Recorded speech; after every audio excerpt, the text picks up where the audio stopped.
Hello and welcome back to another wellness discussion. I'm joined here today, I think you know them by now, but I'm going to introduce them nonetheless, by Jacqui and Sam, my co-creators to our amazing course for women that is linked down below. It's called Coming Home to Yourself. I highly recommend that you do check it out.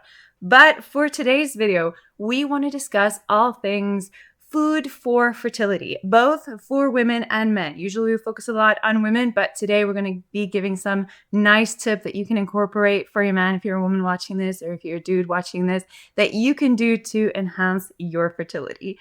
We are very excited to discuss this topic because a lot of times a food for fertility can be underrated. People underestimate the power of what you eat in your journey to procreate, not just in terms of falling pregnant, but in terms of having a healthy pregnancy. How's your experience of pregnancy?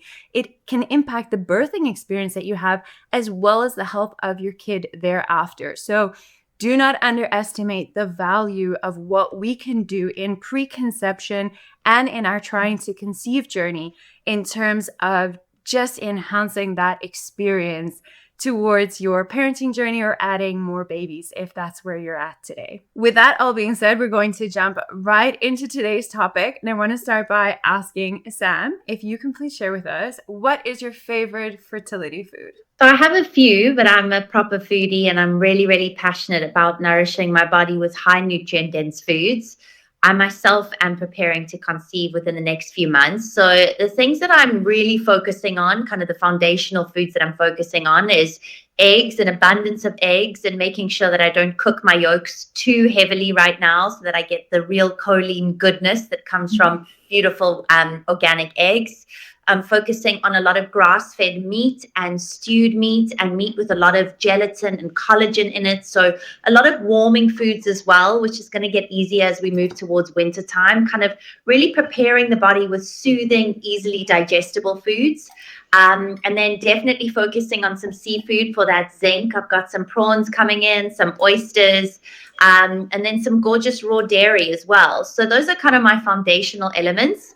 What I'm always focusing on, though, is making sure that when I'm putting food on my plate, that there is absolute nourishment that's going into my body. It doesn't mean that there aren't some meals that aren't 100% intentional, but with pregnancy being my intention in the next few months, every single meal is an opportunity to deeply nourish my body, to feed my cells, and to prepare my body for the journey that is pregnancy, which it needs a lot of power, it needs a lot of strength, it needs a lot of nutrients, not just to survive pregnancy, but to thrive through pregnancy. I think that's my aim.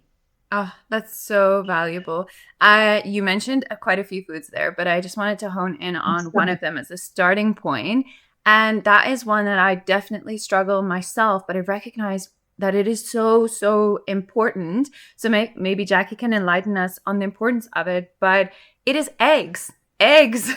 Jacqui, please share the wisdom about eggs, because it's hard for me to eat them, but I'm like, they're so important. Yeah, eggs are actually, funnily enough, they are a universal symbol of fertility. So in many ancient cultures, they actually symbolize life, new life, rebirth.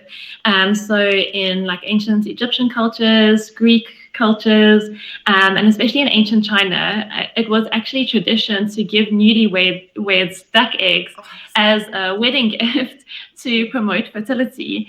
And I always love looking at sort of this ancestral wisdom when it comes to food, and looking at traditional foods that cultures have eaten for many years, and backing that up with sort of the modern science we have today. And I always find it so fascinating that our ancestors really had this innate wisdom. And, you know, we do all this research today, these studies, and most of the time the studies back up that innate wisdom.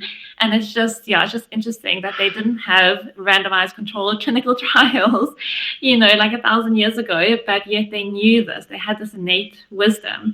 And so, yeah, if you think of eggs is, you know, it is new life. It's an egg. It's the potential for new life, and it contains all the nutrients necessary for new life.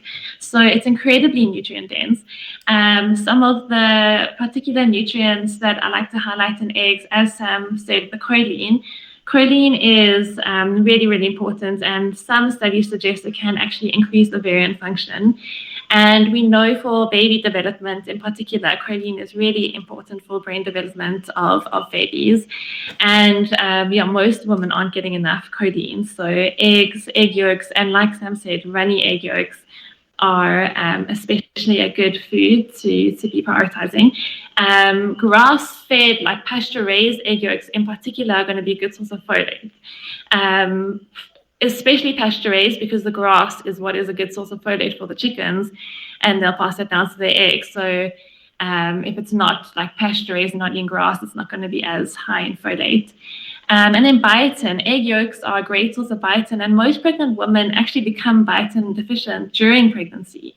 Do you want to also just share a little bit about the cholesterol in eggs? Because I think that can sometimes be a little bit misleading for some people, just regarding kind of a fear around cholesterol and not really understanding how cholesterol is actually really important for our hormones and specifically for pregnancy as well. Yeah, so cholesterol is the precursor to all of our steroid hormones. All of our steroid hormones are made from cholesterol. It's the building blocks that we need to make our steroid hormones. So it's really important that women get enough cholesterol, especially in their preconception phase. And the idea that dietary cholesterol is going to cause issues with your cholesterol is such a misconception.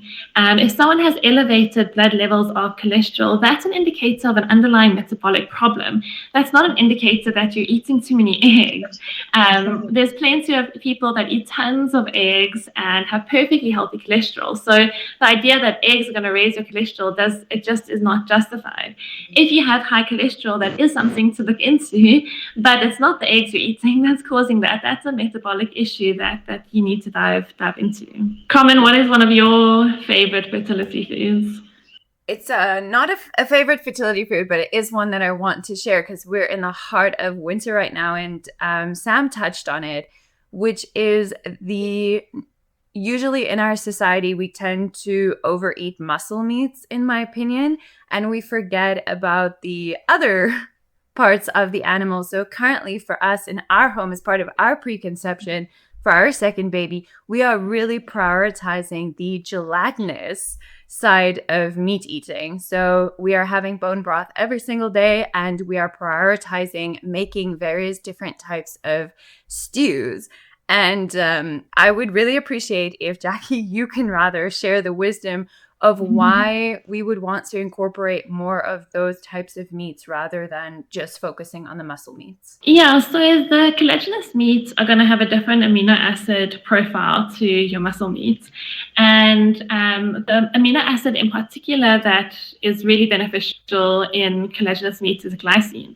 There is some research, mostly animal research, to show that glycine can increase chances of implantation.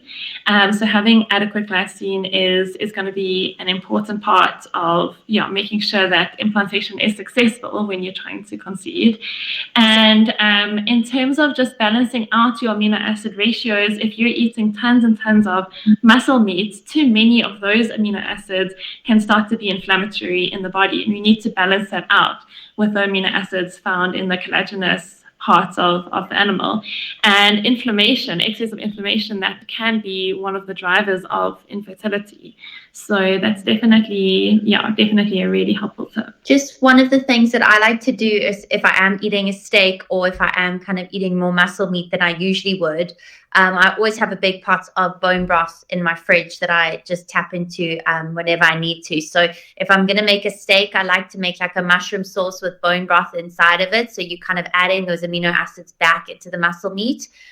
Or you can also have gelatin gummies, like just as a pre-snack before you have your steak. I find that kind of balances out some of that inflammatory properties of the muscle meats. Yeah, gelatin gummies is a big one for us in summer. And then in winter, I like to make the gelatin marshmallows to have in like a hearty cacao. But on that note, Sam also touched on this one, and I think Jacqui's going to have a lot of wisdom to share here. Hey, girl. And part of our stew making currently for those gelatinous meats includes doing organ meats, and I've been big into pie making at the moment. So I've been making steak and kidney pies, but we also have some beef heart in the fridge. So I know that Jacqui's got some wisdom to share on the different organs and how they play a role in fertility. So the 3 big ones, I guess, that we have in our home is liver, and then the steak and kidney pie, and then also the heart. Yeah, so again, coming back to that sort of ancestral wisdom, the work of Weston A. Price, he was the dentist that went and studied various cultures where they had really good teeth in particular, which can be a really good sign of nutrient status. And he found that there were a lot of rituals around preconception, especially for newlyweds. There was a lot of traditions around what newlyweds were given to eat, what women were given to eat leading up to pregnancy. So it was definitely a part of that, of sort of the cultural norm, was to give certain foods leading up to conception. And one of those foods that was really prized for the newlyweds or the people about to conceive was the organ meats. They would particularly put those foods aside for those people. So why liver in particular is a great organ is because it's a really good source of vitamin A, and a vitamin A deficiency can be one of the reasons for concurrent miscarriages. So that's quite a common reason for miscarriage, can be a vitamin A deficiency, because vitamin A deficiency is actually quite widespread in the population. So liver is really a star food for vitamin A. I also like liver preconception for helping to regulate your iron levels. So not only is it a good source of iron, but the vitamin A and copper in particular in liver help to regulate your iron levels. And you really want to go into pregnancy with well-regulated iron levels. You don't want to go into pregnancy with dysregulated iron. You're going to end up having very low blood iron levels in pregnancy, and that can be an issue. So that's why, again, it's good to eat that leading up to wanting to conceive. Liver is also a really good source of vitamin B6. And there was some interesting research where they tested the plasma levels of women of various B vitamins, I think B9, 12, and 6, and compared that to their fertility outcomes. And they found that having adequate levels of vitamin B6 reduced the chances of miscarriage, I think by 50%. Wow. Got that study here. Reduced this chance of miscarriage by 50% and increased fertility by 120%. Wow. So vitamin B6 is a really, really important nutrient for fertility, and it's abundant in liver. And then folate. So we all know, what's typically one of the well-known things to supplement prior to pregnancy is most people supplement folic acid, which is a synthetic form of folate. But liver contains the bioavailable form of folate in its most natural form. And actually chicken liver in particular is a really good source of folate.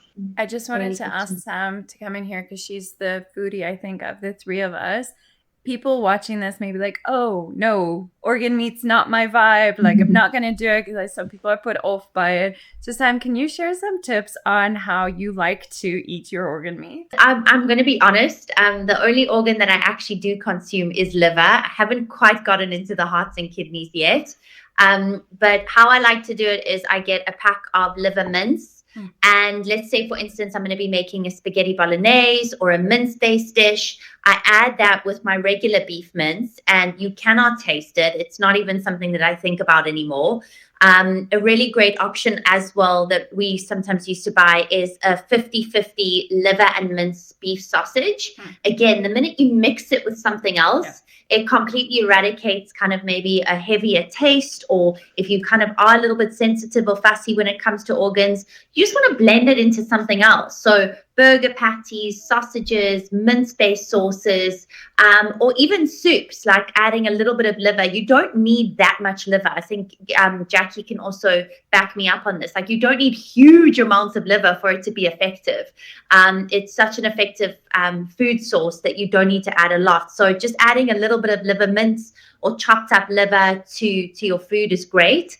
And then another way that I like to do it is just chopping up a whole liver into tiny little blocks, putting that in the freezer, and then just putting one on my tongue and swallowing it like a multivitamin if I haven't been able to put it in my food for too often. I like the multivitamin one. Jacqui mentioned the importance or the benefits of chicken liver in particular. I will link down below my uncle's chicken liver pate recipe if pate appeals to you. That was one of the easy ways for me to eat liver is through chicken liver pate. In terms of delicious. other organs, so we have adventurous friends here are very knowledgeable about different ways of cooking things. And often people don't consider that the heart is a muscle. So we did speak of, muscle meats versus but the heart is actually usually prepared like you would prepare your average piece of steak and can be quite delicious if you just fry it up in a pan with some butter like that. But the other ones, kidney, I do find kidney tastes a lot like liver. So that's why we put it into a pie, because I feel like when you're mixing them with the other cuts, you don't typically taste them. Just try to mince them up or cut them really small and throw them in with the other stuff, and you don't even know you're eating them. Yeah, like you said, heart is probably the mildest in terms of organs. Someone wouldn't even necessarily know they're eating organ meat if they're eating heart. So that's actually a really nice one to try out. Try out for your first organ meat if you're new to that. Chicken hearts are delicious. I really like them. And the reason heart is beneficial for fertility in particular is because it's really high in CoQ10.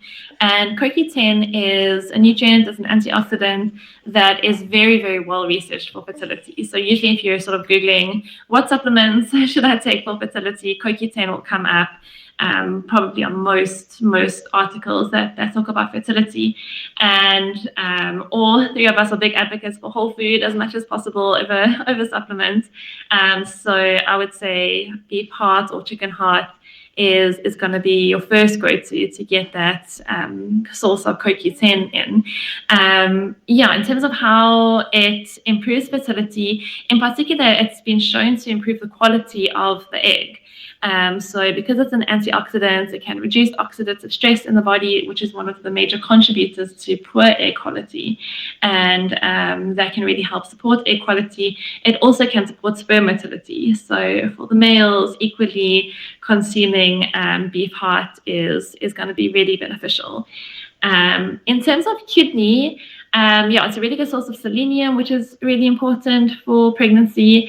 I know traditionally, again, from like a cultural perspective, I've read that on the wedding night, certain tribes, it was custom for the men to have a kidney stew that night to really fuel their fertility, I guess. Incredibly nutrient dense. I must say, in terms of flavor, kidney is the one I struggle with. I've tried various kidney dishes and I do struggle with that one. So I will sometimes supplement the desiccated kidney instead. Taking desiccated organs is quite a popular thing at the moment. I think that's quite widely done. And one of the things I just want to say, if you're looking at your budget in terms of how to get these fertility foods in and concerned, especially because you're hearing us say, grass-fed and organic and all that sometimes pushes up the price point. I do find that organs, to eat them or cut them up the way that Sam said and take them like a little pill, is actually quite an affordable way to get it in, because I was trying to appease my midwife with my iron levels for birth. And one of the things that I did was to buy a spleen, and the butcher just gave it to me for free. They didn't even charge me because nobody was buying the spleen. They were like, here you go. So that's just a way that you might be able to get it in an affordable way, is to go towards the organ meats. Yeah, and spleen also would be a great organ, like you said, for iron levels. In traditional Chinese medicine, they use usually a pig spleen, and it's the blood builder. That's what they call it. It not only is a good source of iron, which is important for blood, but it can help to regenerate new red blood cells. That's what our spleen is responsible for. So in that concept of sort of like heals like, we take the organ to support that organ in the body. And actually for fertility, something that is actually done is taking or eating uterus. So there are companies that make desiccated uterus and ovary. And again, in that sort of idea of like heals like, there are specific peptides and growth factors in that ovarian tissue, and that can provide what we need to support ovarian function and tissue repair in the ovaries. So yeah, like I said, there are companies that make desiccated uterus and ovary. It's not something I've tried, but that's, yeah, just I think that's an interesting thing to add, while talking about organ meats. And I think that's useful because depending on your country, it's not always easy to get the less common parts of the animal due to regulation. So one of the things that some people do is to eat and consume the thyroid gland. Obviously, you'd want to be doing it from a really healthy animal, but that is highly regulated and quite difficult to get. So what I'm able to get here in Canada is desiccated thyroid, which I use as part of my preconception. Yeah, supposedly, even though they'll take the thyroid out of like chicken necks or lamb necks, there might be some thyroid residue left, is what I've read. And I know for myself, if I make chicken neck stew, it makes it very, very warm, which is what eating thyroid would do. So chicken neck stew, lamb neck stew, that could potentially be a way to sort of get a little bit of that thyroid. But like Common said, you typically can't buy it from a butcher as an organ. It's quite highly regulated. Just a quick one, the choice to use desiccated or supplements like liver or beef or heart or kidney. Jax, do you just want to explain the benefits or maybe the choice that someone would make if they were struggling with organs? I have a lot of clients who really, it's like a no-go for them. So I would rather give them supplements. Is that an okay option? Yeah, I'm a fan of the desiccated organs. I think the method used is important to look for the company. So you want a method that doesn't include a lot of heat. That's going to preserve the nutrients as much as possible. So I would go for freeze drying rather than dehydrating. So that's what I would look for in the company supplying it. Are they freeze drying or dehydrating? I think freeze drying is going to be the way that preserves the nutrients in the best way. But yeah, it's like we discussed, I mean, cost wise, they usually are quite pricey. It's quite a premium product. It's quite a lot of process that they go through to produce those products. So they're going to be quite pricey for very little. It's actually very little that you're getting in that capsule. So it's, yeah, definitely more economical if you can play around with incorporating the organ meats. But I do think that the desiccated capsules can be a good alternative. Okay, that brings me to the next one that I want to pivot to that Sam also touched on in this video, because one of the things I'm usually fine with eating organ meat. I'm completely fine with it. It's my preference over taking the desiccated version. I don't mind at all. I grew up on a farm eating tongue and all sorts of weird things. But one I cannot eat, but I wish that I could, but I take the desiccated version of this, and that is oyster. Jacqui, if you can just share the benefit, if you can't eat whole oysters, why would somebody be wanting to eat that? So I love fresh oysters. I absolutely love fresh oysters. I think they're delicious, but I cannot eat canned oysters. I've tried to disguise them in every way that I can, but I cannot. And also, I've found that a lot of the canned oysters are in seed oils as well, which is problematic. Yeah, I found one in brine, but even that I couldn't tolerate the taste. Wow. And then if it's drenched in cottonseed oil, then you're kind of missing the point. I think if you rinsed it in warm water, you could get rid of some of it. So it might still, that if you can tolerate that might still be a really good way to get those nutrients. But yeah, in terms of oysters and fertility, it's funny because oysters are known as an aphrodisiac, right? They're known to support libido. And they do that because they support the very hormones that we need for reproduction. So zinc in particular, zinc plays a crucial role in male and female fertility. So zinc's important for proper follicular development. It's important for ovulation. It's important for the maturation of the developing eggs. And it contributes to the egg quality. And zinc deficiency, I think, in women is very, very common. I think that a lot of women aren't getting enough zinc. Eating just 2 or 3 oysters a day can almost meet your zinc requirements for the day. In terms of males, zinc is essential for sperm production. It's essential for sperm motility. It's essential for testosterone production. So males as well should really be prioritizing zinc-rich foods. And yeah, oysters are a great source. They're just very concentrated in zinc for the amount. But in general, just meat, particularly red meat, and seafood are going to be your best, most bioavailable sources of zinc.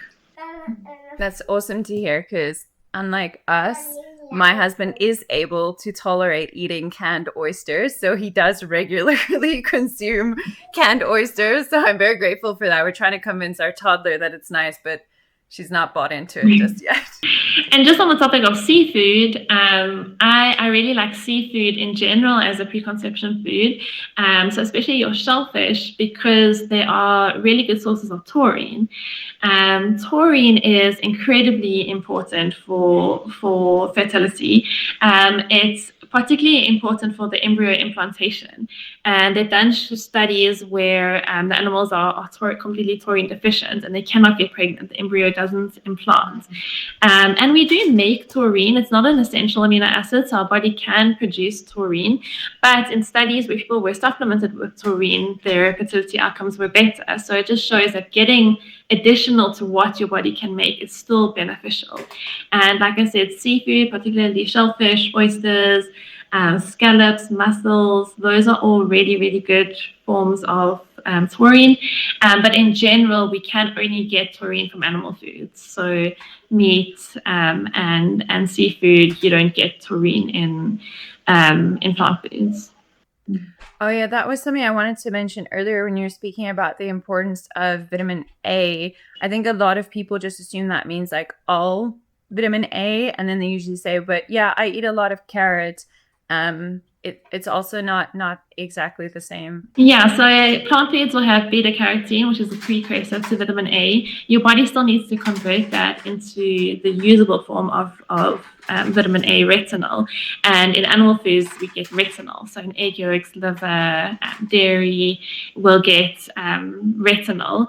And some people can make that conversion quite efficiently. And I think that's why some people might do okay on a vegan or vegetarian diet, but a lot of people can't make that conversion. It's actually a genetic mutation for some people that cannot make that conversion very efficiently.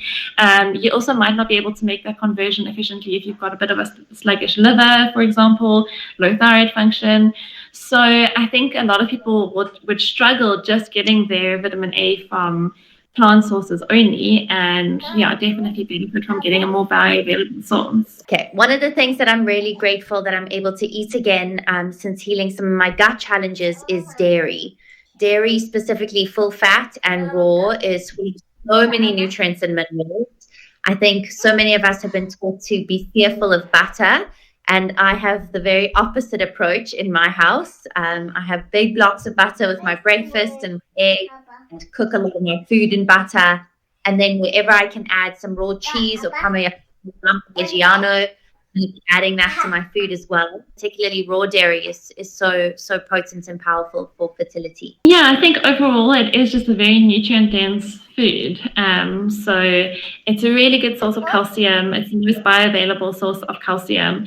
And people just associate calcium with bones, typically, bones and teeth. But calcium is a really important nutrient also for thyroid function, for hormone balance. So a lot of women aren't getting enough calcium, are really short of falling under their calcium needs. So dairy is one of the best ways that we can get adequate calcium, but it's also a good source of B vitamins, of other minerals, of protein. So all around, it's a very nutrient-dense food. Again, we talked about the cholesterol and saturated fats. We need fats for hormone production.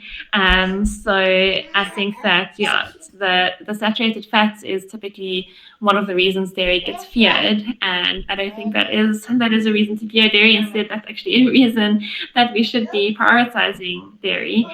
And then, as you mentioned, does raw dairy provide additional benefits? And I think I always like to caution, if you have access to very, very, very good, well-tested raw dairy, then I would go for that option, because the the pasteurization process will destroy some nutrients. I don't think that's the biggest concern. What I like about raw dairy is that it contains lactoferrin, which is destroyed by the pasteurization process. And lactoferrin is a protein. It's an iron-binding protein that has many benefits in the body. It's anti-inflammatory. It helps, like I said, it's an iron-binding protein, helps regulate iron levels in the body. And in terms of fertility, lactoferrin has been shown to be protective against miscarriage. So I do think good quality raw dairy is definitely beneficial for fertility. Another one of my favorite additions is anything related to bee products. So propolis, bee pollen, raw honey, and royal jelly.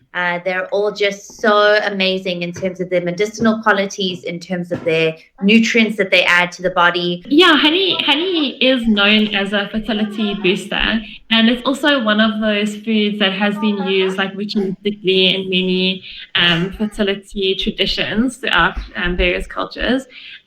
So especially in ancient Egypt, it was known as like a substance for fertility, and used in a lot of rituals that, that were dedicated towards like the fertility gods and the fertility pharaohs and things like that. In terms of that, I have an iced coffee. I have one iced coffee every day. And in my iced coffee, I try to put like a great quality milk.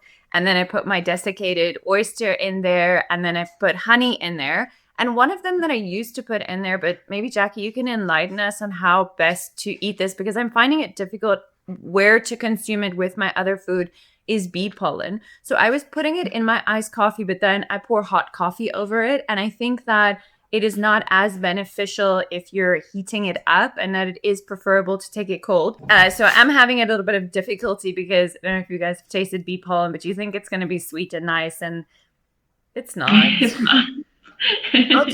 I just put, like, with my supplements in the morning, I just dip my finger in my bee pollen.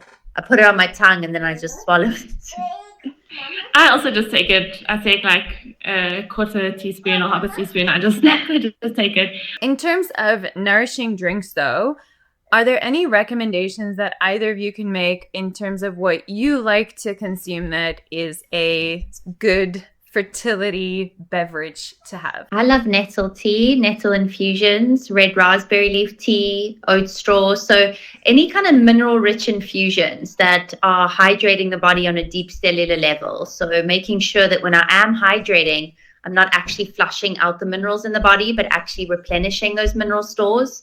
And I find that nettle is incredible for the adrenals, and it's just for stress in general and your nervous system, which is just overall what you want to be having, a very calm, regulated nervous system moving into pregnancy. But also nettle, I think, is like the king of all plants when it comes to its mineral composition. Am I correct, Jax? Yeah, especially when you're infusing it overnight. Then they've shown that the mineral content is really rich. And it can actually be a really, really good source of calcium, potentially a good source of vitamin K2, and a lot of other minerals. So I think, I love that idea of doing the herbal infusions.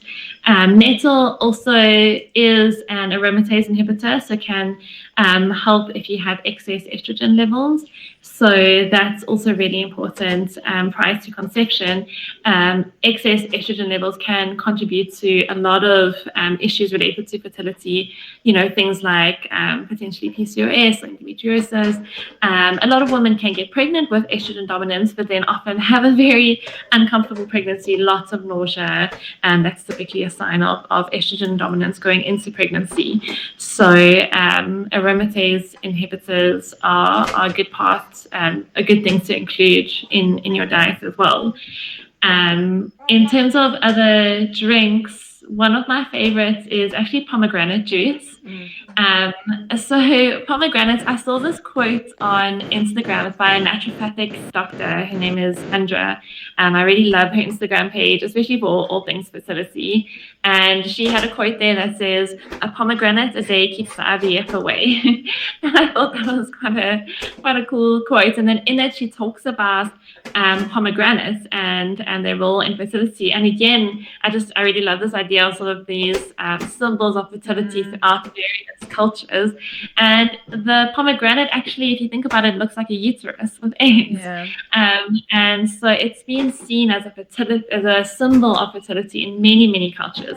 In Greek mythology, in ancient Egyptians, in Persian medicine, in Hindu tradition as well. So it's often linked to prosperity and fertility, birth. And if you look at the nutrient composition, it makes a lot of sense because it's very rich in antioxidants. So as I said, high levels of oxidative stress in the body is going to be one of the things that's going to contribute to poor egg quality. And so we want to be consuming a lot of foods rich in antioxidants, and pomegranate juice is very loaded in antioxidants. And interestingly, it's actually been shown to reduce abnormal morphology in sperm of infertile men. So for men as well, drinking pomegranate juice can be essentially a really good option. I like that because I really like pomegranate juice, but also in the development of our course, I did use a pomegranate as a image when discussing the female reproductive system because it looks like those parts. Yeah. But one thing I wanted to mention in this video, if you are not familiar with like the pro-metabolic stuff or the bioavailable foods, a lot of this might seem contrary to the mainstream recommendations around fertility. So I just want to kind of lean into that even harder, because one of the things that people are told to avoid on their preconception or trying to conceive journey is coffee. And that is actually something I do consume as part of my preconception journey. Yeah, there's so much research on the benefits of coffee. I'm a fan of coffee, particularly liver health. So coffee can be really supportive of your liver, and your liver is such an important factor when it comes to hormone balance. Our liver needs to metabolize and excrete hormones that are in excess. So supporting liver health is really important, and coffee has been shown to be protective for liver health, and I do think that coffee can be misused for sure. I think that people can, if you're using coffee as a survival tool to get through and you're not nourishing yourself well, then I would say you need to question, is this coffee really serving you? So I think that there is a place for some people to cut out coffee and just really reassess, are they relying on that coffee to get by? And in that case, I would say you need to form your foundation that doesn't rely on coffee, and then introduce coffee as a supportive tool after that. So the reason I asked this question is I like to read a lot of books and then recommend them to people, but there is a lot of stuff in these books that I don't necessarily agree with. So one of the books that I read, is the Real Food for Fertility book. And she wrote Real Food for Pregnancy, and she also wrote Real Food for Gestational Diabetes, I think. And I think those books are a fantastic source. There are a few things I don't agree with, and one of them, I think in this book, she does say to avoid caffeine and to avoid coffee. But the one in Real Food for Pregnancy that I also was a bit like, because I think women, typically, this is a difficulty on people's preconception journey, is not eating enough. And in particular, not eating enough carbs. So sometimes people will advocate for low carb as a healthy thing, where I think there's a bit of a concern that women are not consuming enough carbs on their preconception. They're trying to conceive their pregnancy journey and thereafter. Yeah, that's such a good point, Carmen. I'm a huge fan of Lily Nichols, who authored those books, and I do think they are fantastic resources in terms of prioritizing nutrient density, and a lot of what we've discussed will be reflected in that book, but it does tend towards more of a lower carb approach. And I agree with you. I don't think we should be avoiding carbs preconception. The thing is that we need to improve our body's ability to metabolize carbohydrates and utilize glucose well. And maybe she's coming at it from the perspective that, a lot of people are in a state where they are poor glucose metabolizers. And she's saying in that case, going low carb during pregnancy might prevent gestational diabetes. So ideally, before conception, we want to improve someone's ability to metabolize carbohydrates really well. You want to be able to be using that glucose as fuel, and using carbohydrates for fuel and having actually quite a high carb diet is very supportive for thyroid health. It's the lower carb we go and higher fat we go, the more our thyroid becomes suppressed. And suppressed thyroid functions is, I think, one of the main drivers of infertility or people struggling with their fertility.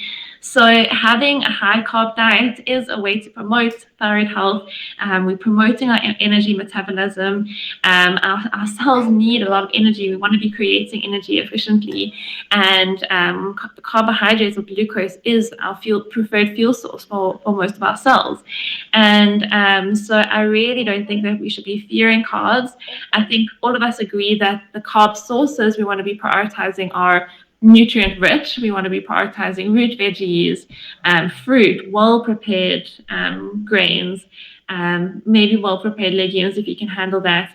We're not saying go and eat a whole bunch of refined carbohydrates.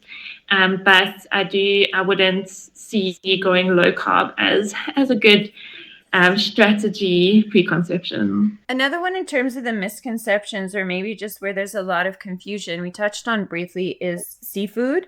I do find that it's quite difficult to decide which fish to incorporate, and there's a lot of different opinions out there and strong opinions about, oh, you must eat fatty fish or eat this kind of fish. What are the fish that the two of you typically lean towards eating as part of your fertility foods? So in terms of the promotion of fatty fish, usually the rationale is for more omega-3s. There's a lot of debate around whether getting more omega-3s is really what we want to be prioritizing.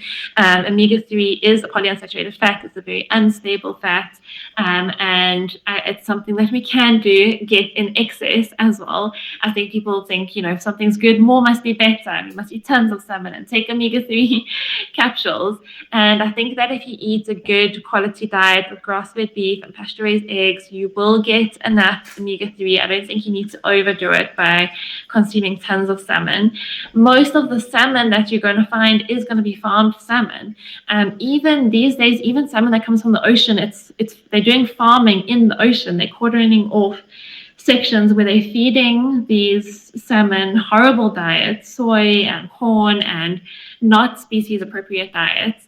You can just see by the color of the fish, it's like going more and more into sort of like a pale orange color that you see salmon, not that really rich red color that salmon should be. So I think the quality of most salmon is just terrible and is not something that I'd want to be eating. And so I actually prefer the white fish. So your hake and your king clip, your lower fat fish, they're incredibly nutrient dense, really good source of zinc and selenium, B vitamins, and I think that's a better option I'd rather be getting my fats than from the addition of the butter or whatever that you're cooking it in. On the note of the color of food, just be mindful that they do dye salmon. So please don't just, if you see it in a shop and it looks beautiful and pink, don't just assume that that's because it's healthy. Just check the ingredients list there. But the other one that we spoke of earlier in this video is butter. And butter, you can also tell whether it's a good quality or not by the color of it. And this Western Egg Price speaks about this a lot. You want your butter to be super yellow, again, naturally, because sometimes dye butter as well. So if you make your own butter and you live in a place like I do, like seasonally, you will literally see your butter change color as we go into spring and summer. It becomes this rich, rich yellow color because the cows are eating grass and they're out eating that spring grass. And then as you go back to winter and their diet changes with hay, and often they do get supplemented with grains and so forth, then that butter starts to become incredibly pale. And that was actually one of Western Egg Price's findings, is that fertility increased in those months. So I think it was that Swiss culture that he studied that ate a lot of butter from those grass-fed cows going into spring and summer, where the butter was incredibly rich in vitamin A and vitamin K, and that's what he found, that fertility rates coincided with the seasonality, which was really interesting. Yeah, I just wanted to back up what Jack said around the seafood.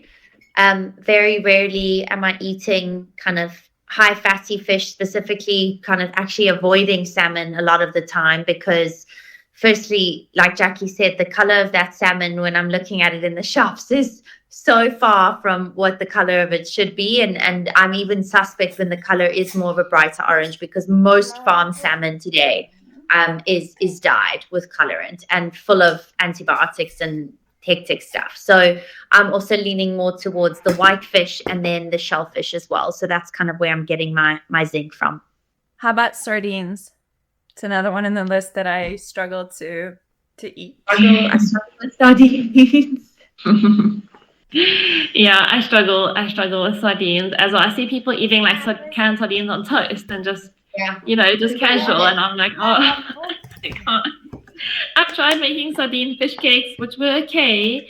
But yeah, they are really nutrient dense. They're actually good source of calcium because of the bones, small bones in them. Really good source of fat soluble vitamins. But I mean, if you don't love sardines, you can get that elsewhere. I always think the enjoyability of your meal is so important for your ability to digest it and actually assimilate those nutrients. I think if you're eating a meal going, oh, I don't think that your digestive enzymes are excreting nicely. You want to be really salivating for your meal, and that's where all your digestive enzymes come in. So I don't think we should be forcing down anything you can't handle. So if you love sardines, then go for it. But yeah, just on the topic of the fat soluble vitamins, vitamin E in particular has a lot of research for supporting fertility. So good vitamin E sources is something I'd be prioritizing. So good quality grass-fed butter would be a good source of vitamin E. Beef tallow could be a good source of vitamin E. Olive oil, and then fish like actually hake and kingklip can be a good source of vitamin E. Avocados. So yeah, vitamin E rich foods is also something to prioritize. In this video, we touched on a little bit what we don't eat, but this video is fertility foods we do incorporate. So we can maybe make some content in future on the things that we typically try to avoid. Or again, you can have a look at our course, because Jacqui has shared so much wisdom in this video today, but this is like a tip of the iceberg in terms of what she shares in our course. So that, again, linked down below. But one of the things that I don't think we're going to explain in this video, but I just want to say is I don't think any of us are supplementing fish oil. So there's a lot of things that people are conventionally doing, a lot of mainstream things out there that, yeah, we're not necessarily doing that. So I just wanted to say, yeah, it's a no for me on the fish oil supplementation. And I find that I get recommended that left, right, and center. Yeah, I agree. It would be a good one to do the what we don't do, what we don't supplement. Supplements in general, I think is something we could dive into in a future talk. Definitely. Agreed. And I think that's a good place for us to leave it there. We discussed a lot of fertility foods that we incorporate in our preconception journeys. All three of us very intentional about leading up to conception. Of course, we recognize that these foods alone may not be the cure-all or the answer to difficulties that you are having on your journey. If you do want more assistance with that, you can look at one-on-one coaching with Jacqui. If you do have specific things, or you're finding like, I'm implementing all these things, but it's not happening for me. Like, what are we missing? There are a lot of people on that journey. Today's video, we shared a lot of things. And for a lot of people, there's just low-hanging fruit that you can incorporate and you'll feel fantastic. It'll make such a difference to your fertility journey. But we are aware that some people may want more, and there might be more specifics that they need to look into. So that information also is linked down below if you do want to look into more specifics. But I don't think we should underestimate the value of incorporating this on our journey, even if it may not be the ultimate answer to what you're struggling with. I know from my personal journey that making a few changes made a huge difference to my experience of health and my own journey and my experience of pregnancy and my birthing experience and thereafter. So I just want to say thank you so much to both of you for sharing your wisdom in this regard. I actually had a discussion with my husband that, yes, I read a lot of books and that's really valuable. I do a lot of research, but I think one of the most valuable things on my own journey of preconception is my community of wise women. And that's also why we created our course, is we shouldn't underestimate the value of having a soundboard, people to speak to about things, bounce ideas, and to feel like you have a sense of community. So we did also create that as part of our course. Again, link down below, lots of promo for our course here, but it's because I believe in it, and I do think that it's really, really valuable for women on their journey. So thank you so much for joining us, and thank you, Jacqui and Sam, for your wisdom today.